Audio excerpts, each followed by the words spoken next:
Hello everybody, thank you for joining SKK in this special video setting.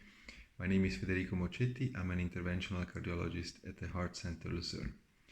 In this video abstract we looked at left ventricular stroke work in patients with severe aortic stenosis undergoing TAVR. Stroke work is the amount of work done by the left ventricle with each heartbeat. It's measured in joule and it's determined by three components: stroke volume, and the afterload the ventricle has to pump against, which is made up by vascular load and a valvular load. Our aims were twofold. First, we looked at stroke work as a predictor of outcome, which we defined as a composite of all-cause death and hospitalization for heart failure. And secondly, we investigated what happened to stroke work, valvular and vascular load following TAVR. We analyzed 426 consecutive patients and calculated stroke work before TAVR.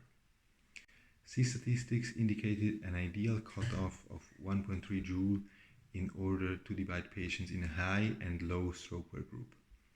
In my first slide, you see the classical pressure volume loop representation of stroke work with its components. As you can see, patients with a high stroke work had a higher stroke volume, as well as a higher mean gradient and a little higher mean arterial pressure.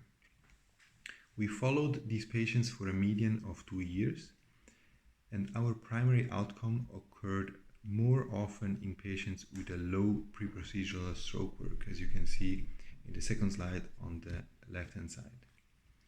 On the right-hand side, you see how patients did in terms of symptoms. Both groups benefited from TAVR, but patients with a high stroke work benefited more.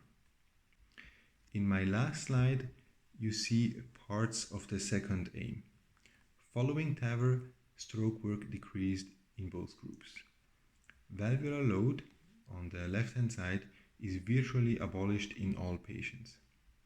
But indices of vascular load, such as arterial elastance in the middle and systemic vascular resistance on the right-hand side, ones that are a bit more sophisticated than just mean arterial pressure, show that vascular load was higher in patients with a low stroke work and remained higher following TAVR.